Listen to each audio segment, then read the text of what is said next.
वीर सिंह देवचरित। वीर सिंह ये बुंदेला इधर का। दूसरे कवि हैं उस काल के इतिहास पर लिखने वाले, सीधे इतिहास के दो व्यक्तियों से जुड़े हुए भूषण, शिवाजी और औरंगजेब दोनों से जुड़े हुए। ये भ्रम है लोगों को, औरंगजेब के यहाँ भी शिवाजी अरे भूषण आते जाते। तीसरे जो हैं पद्माकर है। मैं पद्माकर का एक छंद ले आया हूं, सुनाऊंगा नहीं आपके सामने। पद्माकर इसलिए महत्वपूर्ण है कि ये भ्रम है लोगों को कि रीतिकाल के कवि, उस रीतिकाल जब आया और लगभग जा रहा था तब तक अंग्रेज इस देश में आ चुके थे। मित्रों, आपको सूचना दे रहा हूं, डिटेल भी मेरे पास है, पर सब कहूंगा तो बहुत समय लगेगा, इसलिए नहीं कहूंगा, खाली संकेत करूंगा कि अंग्रेजी राज का विरोध किया है रीतिकाल के कवियों ने। मैं अभी तो आपके सामने दो इतिहास बता रहा हूं, सुन लीजिए। ये एक थे बाबा दीनदयाल गिरी। बाबा दीनदयाल गिरी का एक दोहा सुना रहा हूं। पराधीनता दुख महा, सुखी जगत स्वाधीन, सुखी रमत सुख बिख बिने, कनक पीजरा दीन। माने स्वाधीन जो है वही सुखी है, पराधीन जो है वही दुखी है। माने ये जो तोता है या सुग्गा है, वो जंगल में सुखी रहता है, लेकिन सोने के भी पिंजरे में डाल दीजिए, पराधीन कर दीजिए तो दुखी रहता है। एक दूसरा देखिए, घासीराम उस जमाने के कवि, मध्य प्रदेश में एक विश्वविद्यालय है उनके नाम पर। पथ्यापथ्य नाम का उनका एक काव्य है, ग्रंथ है, 1835 का लिखा है। उसमें एक जगह उन्होंने कि छाड़ के फिरंगी, ये सीधे फिरंगी शब्द का प्रयोग करते हैं, वो अंग्रेजों के लिए ये शब्द चलता था। 1857 के 25 लोकगीतों में फिरंगी शब्द। छाड़ के फिरंगी को राज में सुधर्म काज, जहां हो तो पुणे, आज चलो उस देश हो। ये फिरंगियों का राज छोड़ के वहां चलना चाहिए जहां पुण्य होता हो, ये तो यहाँ सब पाप ही होता है। इसके साथ ही सुनिए, पद्माकर का नाम ले रहा था मैं। पद्माकर रीतिकाल के लगभग आखिरी बड़े कवि माने जाते हैं। उन्होंने ये जो सिंधिया परिवार है, असली बात उनके बारे में कह दूं तो मारपीट होने की नौबत आ जाए। 1857 के गद्दार, झांसी की रानी को पराजित करने वाले में मदद करने वाले। अच्छा, इस देश में कुछ ऐसे भी महापुरुष लोग हैं भाग्यशाली कि अंग्रेजी राज में भी सुखी थे और कांग्रेसी राज में भी सुखी थे। हाँ, और भी सुखी है। तो ये जो उनको वहां एक दौलत राव सिंधिया उन दिनों थे, पद्माकर ने कविता में उनको पत्र लिखा। मैं उसके कुछ 4 लाइन शुरू, 2 लाइन शुरू के और 2 लाइन अंत का पढ़ूंगा, लंबा छंद है। मीनागढ़ बंबई समंद मंदराज बंग, बंदर को बंद कर बंदर बसाओगे। ये सब अंग्रेजों के बंदरगाह थे, और दूसरे तो कहा कि इसको बंद करके यहाँ बंदरों को बसा दो। अंतिम है सो सुनिए, और भी मनोरंजक है। कबहू कलकत्ता कलकत्ता के उड़ाओगे। कलकत्ता ही तो राजधानी थी शुरू के दिनों में। लत्ता उड़ाना माने नोच नाच के फेंकना। इसलिए ऐसा नहीं है कि रीतिकाल के कवि अंग्रेजी राज और उसकी अधीनता के बारे में कुछ कहते नहीं थे।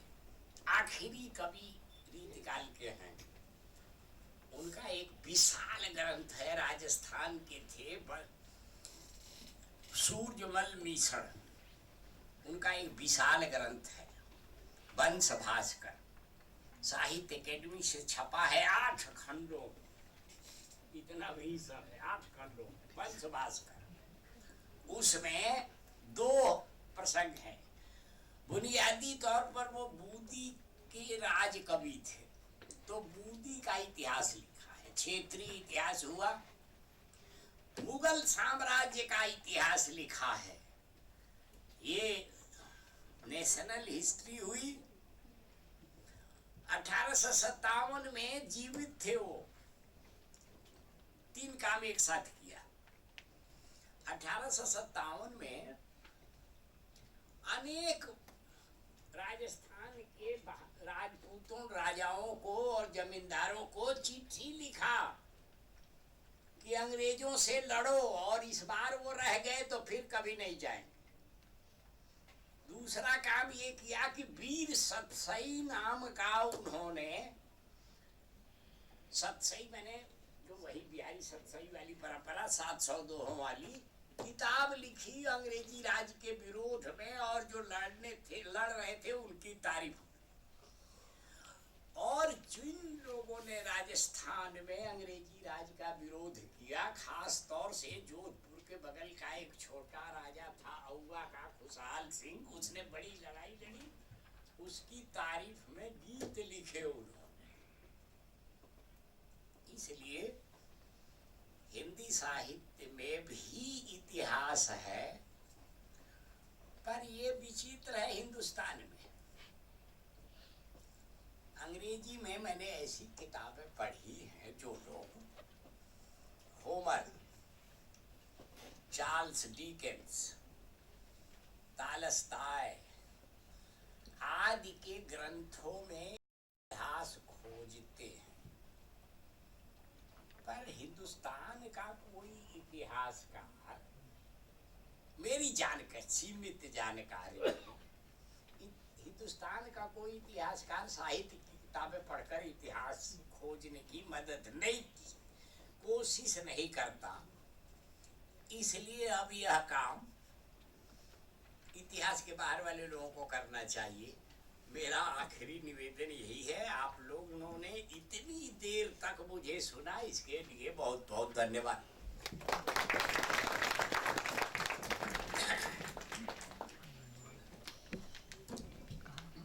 प्रोफेसर मैनेजर पांडे के प्रति आभार कि जो हम सोच रहे थे जिस विषय को लेकर कि कैसे हम बातचीत करेंगे, और जाहिर है कि आगे के सत्रों में भी इन सवालों को लेकर के हमारे जो इतिहासकार मित्र हैं और जो साहित्य के मित्र हैं इस पर भी बातचीत करेंगे।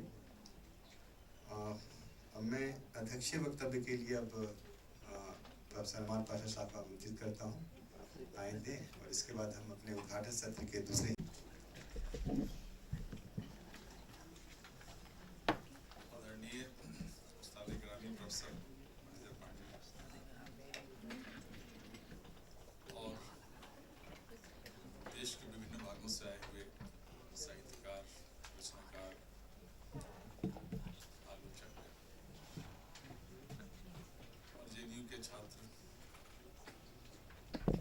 मुझे बुनियादी तौर पर आपका स्वागत करना था। मुझे जिम्मेदारी सौंपी गई थी स्वागत की, कुछ शेड्यूल में तब्दीली हुई, चेंज हुआ, जिसकी वजह से मुझे ये पांडे जी के वक्तव्य के बाद, कीनोट एड्रेस के बाद कुर्बानगाह पे खड़ा कर दिया गया है। पांडे जी के कीनोट एड्रेस के बाद इस विषय पे कुछ भी कहना मेरे जैसे व्यक्ति के लिए, कम पढ़े लिखे आदमी के लिए बहुत ही असंभव सी बात है। मैं थोड़ा सा इस अवसर पे अपने कुछ विचार आपके साथ शेयर करना चाहता हूँ। आज के इस विषय में साहित्य और ये जो हमारे समय का साहित्य है और इसमें जो इतिहास के हवाले से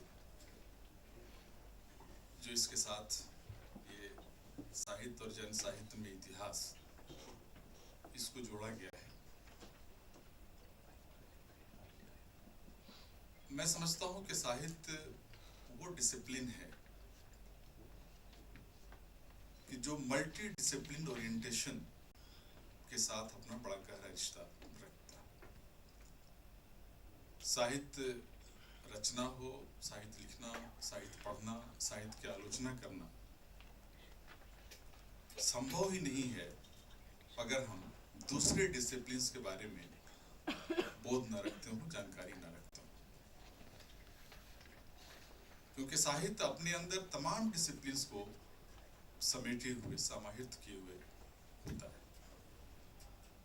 इतिहास बोध के बगैर, राजनीति शास्त्र के बोध के बगैर, अर्थशास्त्र के बोध के बगैर, सोशियोलॉजी जो समाज शास्त्र है उसके बोध के बगैर, इवन साइंस और टेक्नोलॉजी के बोध के बगैर न बेहतर साहित्य की रचना हो सकती है, न साहित्य चिंतन हो सकता है, न साहित्य आलोचना हो सकती है, और न साहित्य पे किसी भी किस्म का डिस्कोर्स हो सकता है।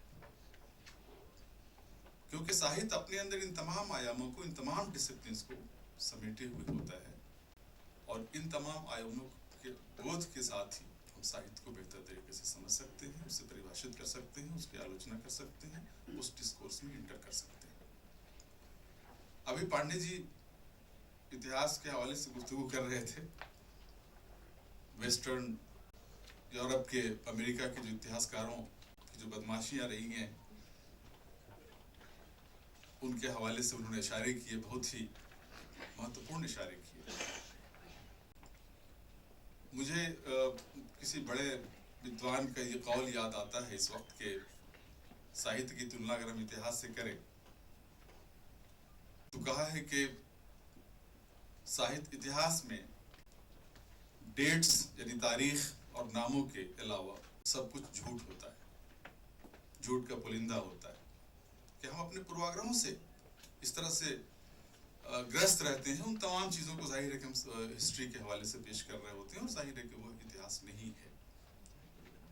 लेकिन साहित्य नामों को और डेट्स को अगर आप छोड़ दें तो बाकी सब कुछ सत्य ही होता है, सब कुछ बिल्कुल सच्चा होता है साहित्य में। ये बुनियादी फर्क है साहित्य में और इतिहास में। इतिहास की अपनी सीमाएं हैं, साहित्य उन तमाम पहलुओं को अपने अंदर समेट लेता है जो किसी दौर में मौजूद होती हैं, किसी भी स्तर पर। ह्यूमन वैल्यूज, सोशल वैल्यूज, उस आयत के इंसान की आरजुएं, उसकी तमन्नाएं, उसकी ज़िंदगी के अरमान, उसकी मुसीबतें, उसके अचीवमेंट्स, ये सारी चीज़ें जितने विस्तार के साथ, ह्यूमन फीलिंग्स, ये आपको कहीं इतिहास में दिखाई नहीं देगा दूर दूर तक। किसी भी दौर पे अगर आप इतिहास पढ़ें, किसी भी आयत, किसी भी समय के बारे में, किसी काल के बारे में, तो उस इतिहास में आपको जीता जागता इंसान नजर नहीं आएगा। सिर्फ एक बयान, एक स्टेटमेंट, आपको उसमें खतौनी वाकयात की, घटनाओं की आपको नजर आएगी। लेकिन साहित्य में इंसान जीता जागता सा जिंदा इंसान उसमें नजर आता है। ये बुनियादी फर्क साहित्य और इतिहास के अंदर पाएंगे। कबीर के दौर पे बहुत सारी किताबें लिखी गई हैं उस दौर पे इतिहास की। खुसरो के दौर पे, मीर तकी मीर के दौर पे, मैं चूंकि उर्दू का विद्यार्थी हूँ, नज़ीर अकबराबादी के दौर पे, गालिब के दौर पे इतिहास की किताबें हैं उस दौर से ताल्लुक़ रखने वाली। लेकिन उस दौर का वो बोध जो कबीर को पढ़ करके हमें प्राप्त होता है, खुसरो को पढ़ करके प्राप्त होता है, मीर तकी मीर को पढ़ के प्राप्त होता है, गालिब को पढ़ के प्राप्त होता है, जिस तरह का बोध उस दौर के हवाले से, जाहिर है कि उन साहित्यिक रचनाओं में, उन साहित्य में, उन साहित्य की किताबों में वो चीज़ें उस तरह से हमें नजर नहीं आती। लेकिन सवाल ये है कि आज जो साहित्य के सामने चैलेंजेस हैं, जो चिंताएं हैं, वो हमें ज़्यादा हमारे लिए महत्वपूर्ण इसलिए है कि क्या आज का साहित्य की उन जिम्मेदारियों को पूरा कर रहा है जो उसे करना चाहिए। आज का साहित्य क्या अपने समाज का सही जो उसकी तस्वीर है उसको पेश कर पा रहा है वो साहित्य या नहीं। आपने जन साहित्य की बात की बहुत तफसील से। मेरी चिंता ये भी है कि जन साहित्य की परंपरा भी जिस तरह से खत्म होती है, स्मृतियों की परंपरा जिस तरह से खत्म होती जा रही है, जो नई टेक्नोलॉजी ने, ये जो टेलीविजन है, ये जो कंप्यूटर्स हैं, ये जो हमारे हाथ में मोबाइल है, ये सारी चीजें जिस तरह से अब गांव-गांव तक इनका जो जाल सा फैल गया है और उन तमाम ज़हनों को जिस तरह से अपनी गिरफ्त में ले रही है सारी चीजें, वो अब स्मृतियां भी एक तरह से मिटती जा रही हैं। एक सीने से दूसरे सीने में परिवर्तित होने वाली जो यादें, वो स्मृतियां थी, वो खत्म होती जा रही है, उसकी परंपरा खत्म होती जा रही है। अब दादी अम्माएं, नानी अम्माएं, अब वो कहानियाँ जिनके जरिए वो एक स्मृति एक पीढ़ी से दूसरी पीढ़ी में परिवर्तित होती थी, वो परंपरा सब खत्म होती जा रही है। और न सिर्फ शहरों में बल्कि गांव-गांव में वो सब चीज़ें अब खत्म होती जा रही हैं उस तरह से। तो ये भी हमारे लिए चिंता का विषय है। जन साहित्य के हवाले से आपने बिल्कुल कहा कि जब तक ब्लैक्स अपनी तारीख नहीं लिखेंगे, अपना इतिहास नहीं लिखेंगे, जाहिर है कि उनकी सच्चाई नहीं होगी, सच्चा इतिहास नहीं होगा। गोरे अगर तारीख लिखेंगे तो अपने हवाले से लिखेंगे, अपनी जो उनकी इंटरेस्ट है उनको उसको सामने रख करके लिखेंगे। दलित साहित्य का जिक्र आपने किया, नारी जो औरतों के हवाले से जो हमारा फेमिनिस्ट लिटरेचर जो आ जा रहा है उसको आपने बताया, आदिवासी साहित्य जिस तरह से लिखा जा रहा है, ये भी हमारे लिए चिंता का विषय है कि आखिर क्या वजह है कि दलितों को ही दलित साहित्य लिखने पर आज कमर कस के सामने आगे आना पड़ा। आदिवासियों को क्यों महसूस होने लगा कि वो मौजूद नहीं है उस साहित्य में जिसमें उनको होना चाहिए था? दलितों को क्यों महसूस होने लगा कि वो उस साहित्य में मौजूद नहीं है जिस तरह से उनको होना चाहिए था? महिलाओं के बारे में भी हमारे साहित्य में जिस तरह की धारणाएं रही हैं, जाहिर है कि ये तमाम जो प्रश्न हैं वो भी हमें उस पर भी चिंता और उस पर भी गुफ्तगू करने की ज़रूरत है।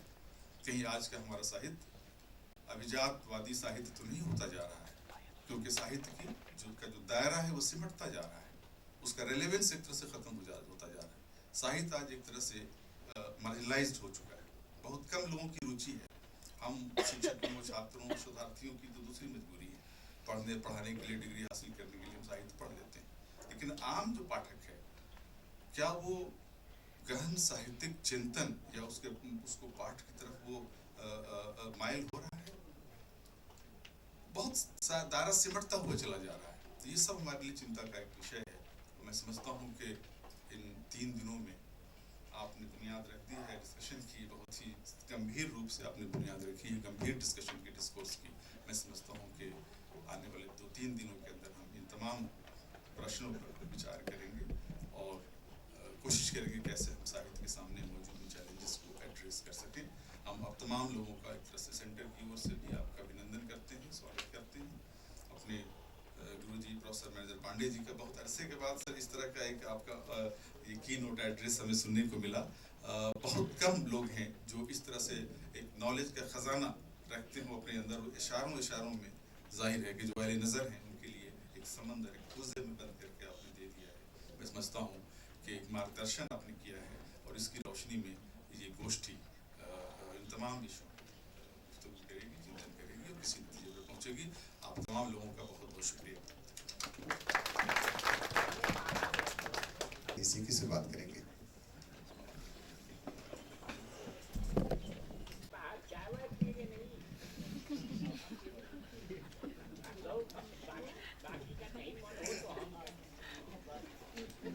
मित्रों, जैसे कि हमने बता रखा है कि हमारी चाय 5:30 के बाद होगी। जैसे पहली चाय हमने 2:15 में रखी थी कि चाय पी के आप लोग सत्र की शुरुआत करें, फिर आखिरी में चाय पी कर फिर जम के नहीं हाँ बिल्कुल जी तो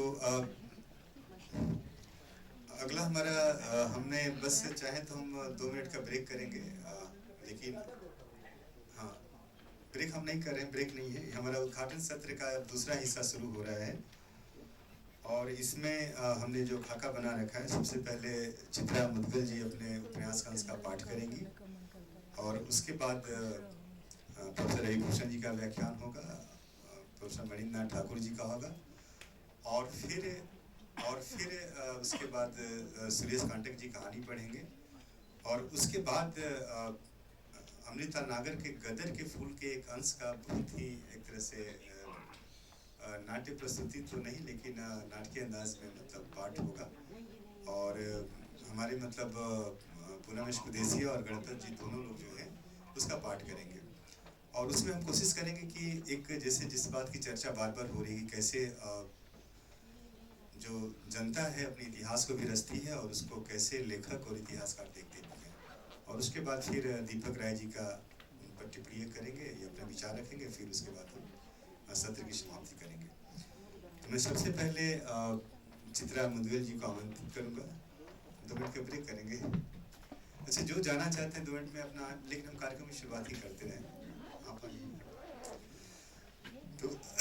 तो हम अब उसके पहले हम चाहेंगे कि एक छोटा सा मोमेंटो हम देना चाहते थे अपने लेखकों को, तो इसके बाद शायद रखें हम। ठीक है, तो हम सबसे पहले आप लोग कितनी देर में आ जाएंगे? 2 मिनट है ना? 2 मिनट हम इंतजार कर ही लेते हैं। और जैसा मैंने आपसे कहा था, इसमें सबसे पहले चित्रा मुदगल जी, आप जानते हैं चित्रा मुदगल हिंदी की बहुत ही प्रसिद्ध लेखिका हैं और इन्होंने अपने लेखन के लंबे समय में हम लोग तो बहुत पुराने इनसे परिचित, 84 से मेरा इनसे बातचीत होना शुरू हुआ, मैं BA का छात्र था और इन्होंने जिस तरह से अपने लेखन में बॉम्बे की झोपड़पट्टी का जो समाज था, जो काम करने वाली जो महिलाएं थी, जो घरों घरों में काम करती थी, या इस तरह से जो सबल्टन महिलाएं आप कर सकते हैं, या उस तरह के लोगों को लेकर इन्होंने बहुत सारी कहानियाँ लिखी और उन्हीं को पढ़ करके हम लोग शारिका धर्म में इनके बारे में हमारी धीरे धीरे से उनके लेखन के जरिए पहचान होनी शुरू हुई। अभी इनका एक नया उपन्यास आया जिसके अंश का ये पाठ करेंगी, पोस्ट ऑफिस बॉक्स नंबर 203 नाला सुपारा। तो इन सब ने आग्रह किया था अपने उसी उपन्यास अंश का ये पाठ करें और उसके बाद फिर हमारे जो व्याख्यान जो होंगे, 2 व्याख्यान होंगे। तो मैं चित्रा मुदगल जी से आग्रह करूंगा कि अपने उपन्यास का पाठ करें। आप बैठ के भी कर सकती हैं और खड़ा।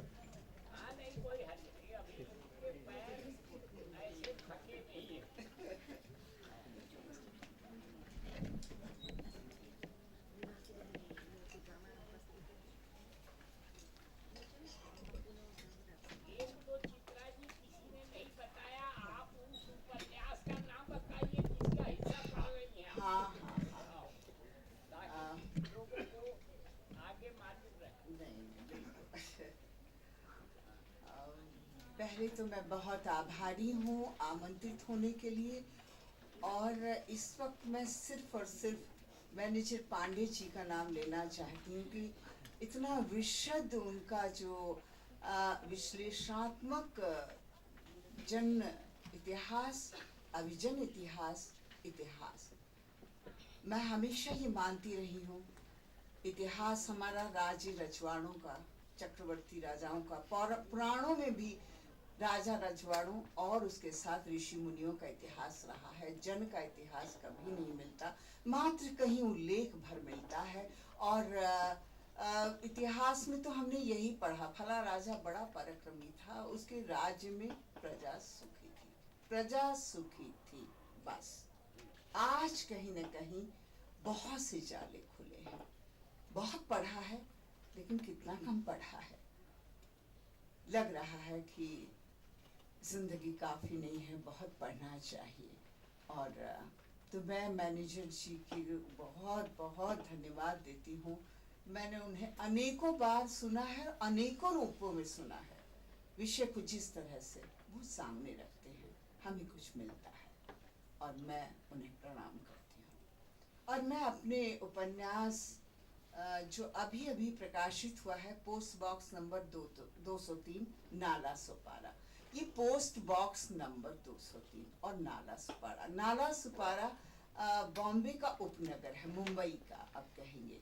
और पोस्ट बॉक्स नंबर जो है एक माँ ने लिया है, और माँ और बेटे के बीच संवाद का एकमात्र जो विकल्प है वो है पोस्ट बॉक्स। उसका अंश मैं पढ़ना चाहती हूँ। मैं बताना चाहती हूँ, बहुत दिनों से मेरे मन में था कि मैं ये उपन्यास लिखूं।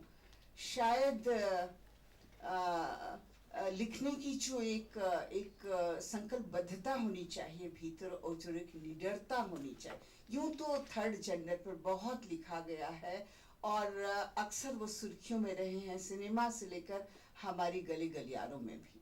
लेकिन ये जो इसका जो मूल विषय है वो ये है कि कटघरे में है हमारा हिंदू धर्म, कटघरे में है हमारा हिंदू समाज, कटघरे में है हमारी राजनीति, और कटघरे में है हमारा मनुष्य। मनुष्य मनुष्य के खिलाफ धर्म की आड़ में और राजनीति आरक्षण देने पर उतारू है। मैं इस उपन्यास का अंश पढ़ रही हूँ, बाकी तो आप पर है, आप इसे किस तरह से समझें और सोचें। ये गुजराती परिवेश से लिया गया है और इसमें माँ के लिए बा शब्द का इस्तेमाल है। मैं दीकरा बेटे के रूप में है। मुझे लगता है आप सब इसको समझते हैं। मेरी बा इस संकरी गली के संकरे छोर पर प्लस्तर उखड़ी दीवारों वाले घर की सींचों वाली इकलौती खिड़की के पार दिल्ली के मेघ बरस रहे हैं। खिड़की से सटे सघन छतनार के पेड़ को तेज हवा में ऊब चूब होती बारिश की तरंगे उसकी टहनियों को पकड़ पकड़ कर नहलाने की कोशिश कर रही हैं। टहनियां हैं कि उन बरछारों की पकड़ से छूट भागने को बेचैन हो रही हैं, जिसे मैं तुम्हारे हाथ से छूट भागने को व्याकुल, तुम्हारी पकड़ में कसमसाता पानी की उलीच में ऊब चूब होता रहता था। बा खुद से रोज नहाता है तो इतना मैल कैसे छूट जाता है। धप खींच भरे धौल मेरे पखौड़े हिला देते। तुझसे कभी नहीं बता पाया बा, नहाने से मुझे डर लगता था।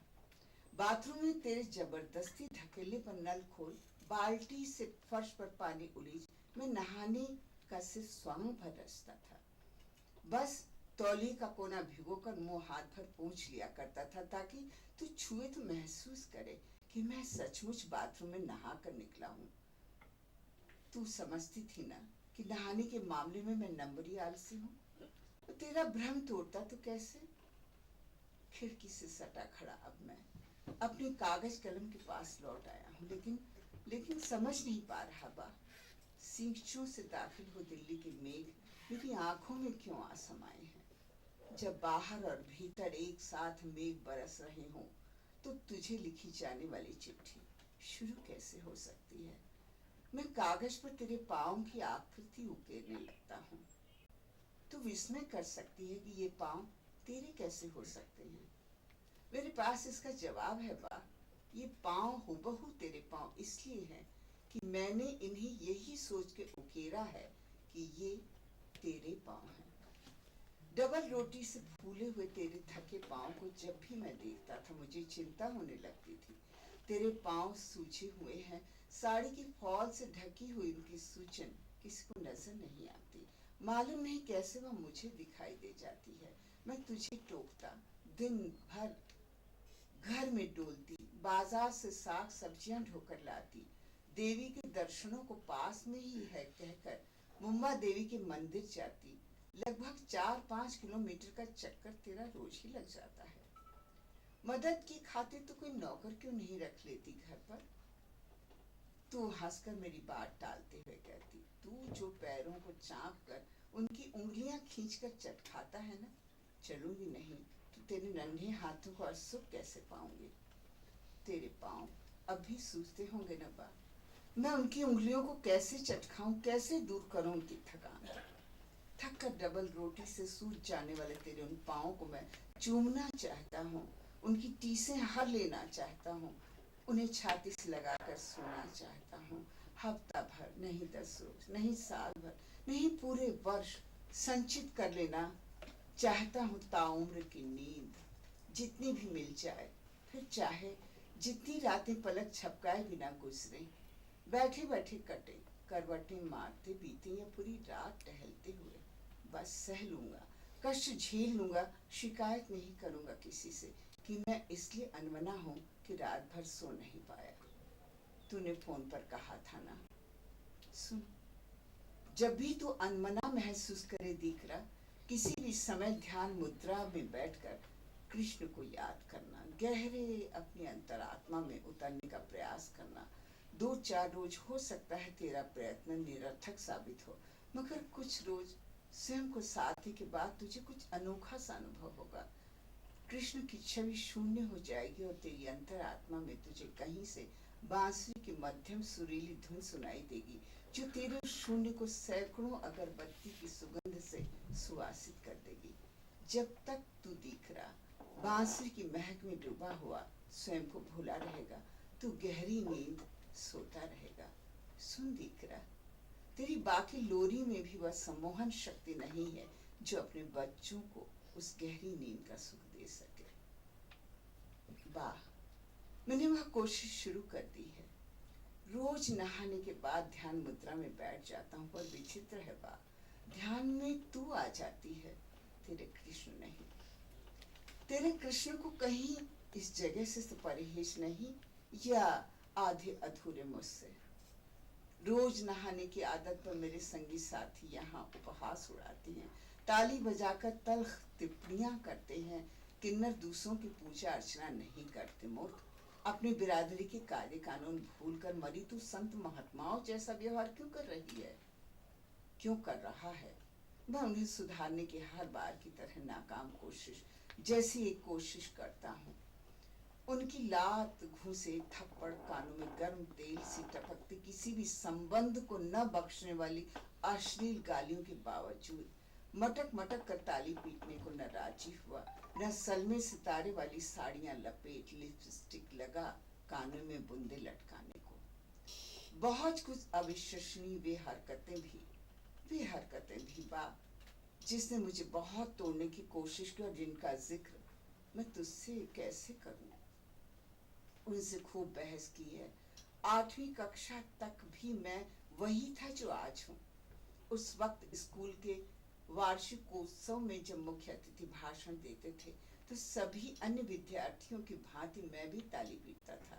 बात बात पर ताली पीटना मेरी स्वाभाविक प्रकृति नहीं है। स्त्रैण लक्षण मुझ में कभी नहीं रहे, अब भी नहीं है, और जो लक्षण मुझ में नहीं है उन्हें सिर्फ इसलिए स्वीकारूं कि मेरी बिरादरी के शेष सभी उन हाव भाव को अपना चुके हैं। बैठ जाऊं उन्हीं की संग और रेजर से बाहों और छाती के जंगल को साफ करने लगूं कि उनका प्रतिरूप बने बिना मेरे सामने जीवन जीने के विकल्प शेष नहीं है। बीते 5 वर्षों से मैं उस विकल्प का सिरा तलाश रहा हूँ। कुछ सांसें अधूरी पूरी, जैसे भी हिस्से में आए मैं उनसे अलग जीवन काट लूंगा, मगर वे आती क्यों नहीं मेरी मुट्ठियों में।